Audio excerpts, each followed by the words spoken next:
Hey everybody, it's Jason Blaha here, and a lot of people have been waiting on me to cover the weightlifter, I guess it's Laurel Hubbard, who broke a women's Australian record at the international weightlifting there, who's planning on going on to the Olympics. The problem and the controversy, this individual was born a man and has competed in Olympic lifting as a man before the transformation in his 30s. So let me put on my +5 hat of weaponsmithing, work on skilling up my crafting a little bit, and let's talk about this. And this is kind of what I've been talking about with this before. I'm not going to get into the politics of this because I have another channel where I discuss that sort of stuff. I'm concerned specifically with the impact on sports here, because this is my fitness channel. This is where I discuss sports. We can leave my political views to my politic and firearm channel. But my concern here is that with this whole transgender thing that's going on when it comes to sports and contests and comparing men and women, and I am of the opinion that this is actually bigotry towards women. You know, some people will say, well, if you're being transphobic, you're being a bigot. No, you're the ones who are being bigots. You hate women. This is hatred of women. This is telling women that they are not good enough to compete in sports unless they were born with a penis. I'm sorry, but this is a form of sexism.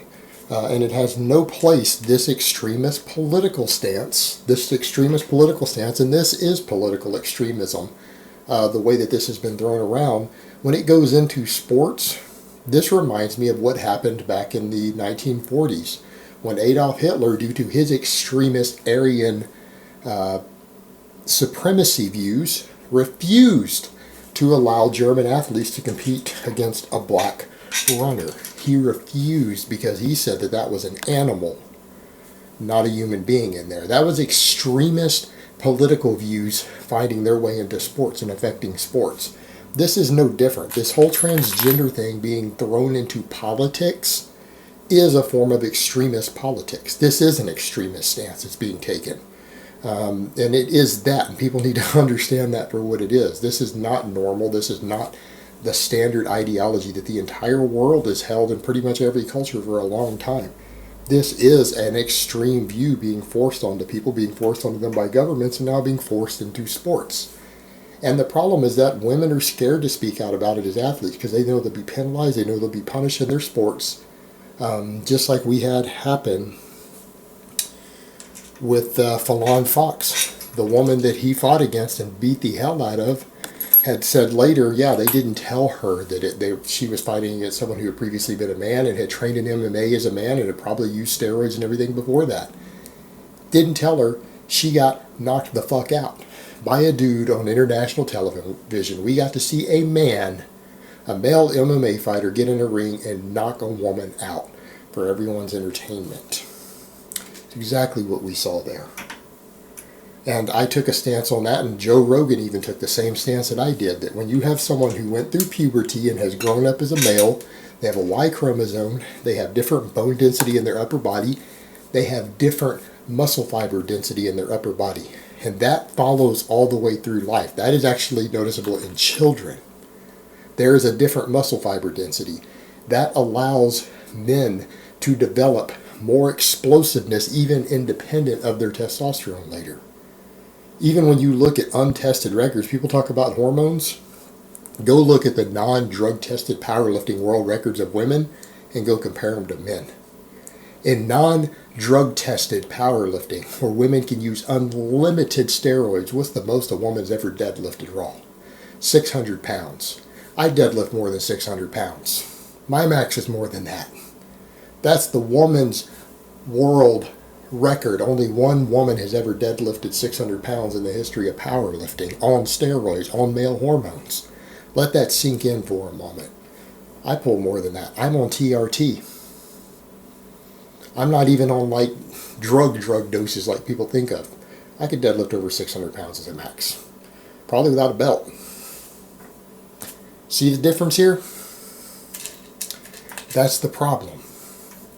That is exactly the problem. Even women on drugs can't compete with men who might not even be on any sort of hefty doses of drugs, who just train hard. You're going to run into this same problem here. This is exactly what you're going to see. These men have grown up as men. They have different bone density, different muscle fiber density. When skill and ability is equal, men are going to win at anything involving speed, power, or strength. Look at the Olympics now. Women are using plenty of hormones. They get away with cheating. I've explained in the past how people do all this. They can use these male hormones and still pass testing if you're smart.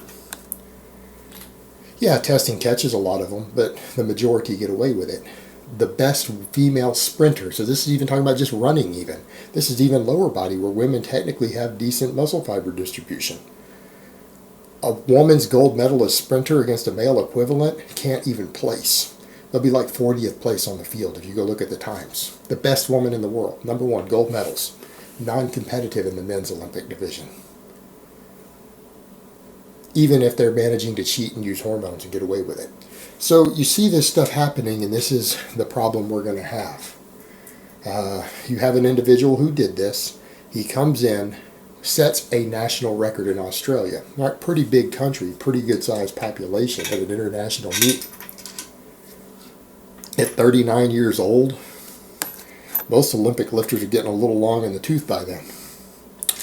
He comes in and smashes a national record, planning on going to the Olympics. Well, the Olympic Committee allows it, and here's the problem. They don't even differentiate in the records the difference. And they used to do a bar body test to make sure that it wasn't men being snuck in as women who had had some sort of sex change or had ambiguous genitalia.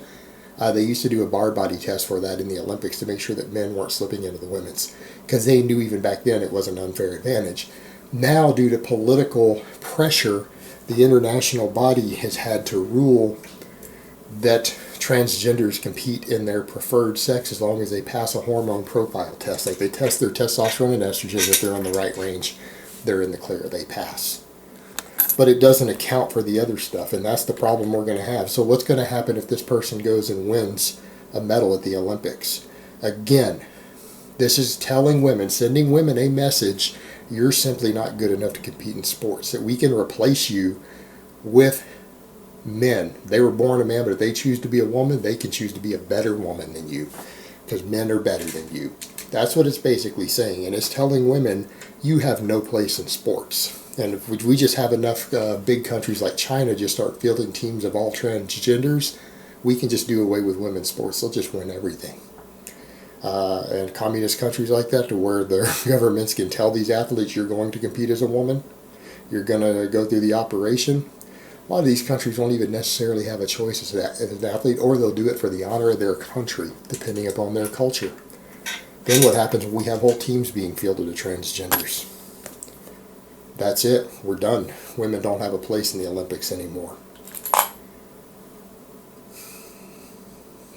And I've got a problem with that. We are basically discriminating against women because there is an attack on gender identity in our society, and people of the media and certain politicians and globalist leaders have decided to push this idea of gender fluidness and destroy what it means fundamentally for people to be men and women, to attack that because they know that creates identity and stability within society. They've chosen to do that, and now they're going to bring it into sports. They're turning this extremist political stance, which, is a totally different stance. I mean, you know what? If someone decides that they're a woman, fine. They want to get their name changed to a female name and wear a dress, that's fine. I don't care. That's your personal business. But when you start coming and taking medals away from women when you were born as a man, and you know that you have a genetic superior advantage in that sport because you were born a man, if you were decent at it as a man, if you were good at it as a man, you are going to destroy women if you go through with the operation. That's cheating, and it's fucked up.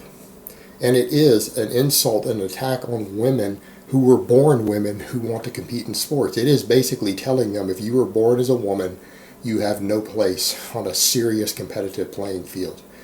We can just replace you with men who were born men who decide to have an operation and decided that they're women. Just kind of like what happened socially when this group, was it Glamour magazine, elected Bruce Jenner Woman of the Year. A woman born with a penis, his Woman of the Year. I know a lot of women who were pretty insulted by that. And it's even worse when they do it in combat sports, because then you were showing a man beating the hell out of a woman on TV. Again, I've got a problem with that. I've got a problem with that.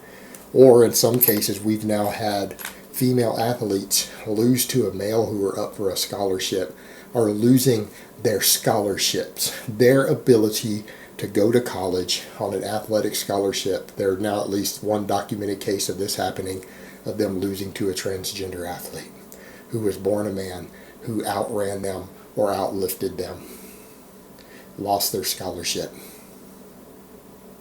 I'm sorry, but that's unfair, and this bullshit political issue has no place on an international playing field in sports. This has no place there. This is nonsense, and it is, in my opinion, an attack on women, and it's an attack on women's sports. It's what it is. It is an attack on women's sports. And it's disgusting, and I've got a problem with it. And I personally am of the opinion that we should just boycott the Olympics from now on. They're no longer considered a fair playing field. They're not about giving people a fair chance. No, they're about taking crazy-ass social issues and extremist politics and turning them into sports policy. And that's no different than the sort of extremist policy that Adolf Hitler had when he didn't want a black man running against his Aryan athletes. All right, this is just as extreme. It's just as fucked up.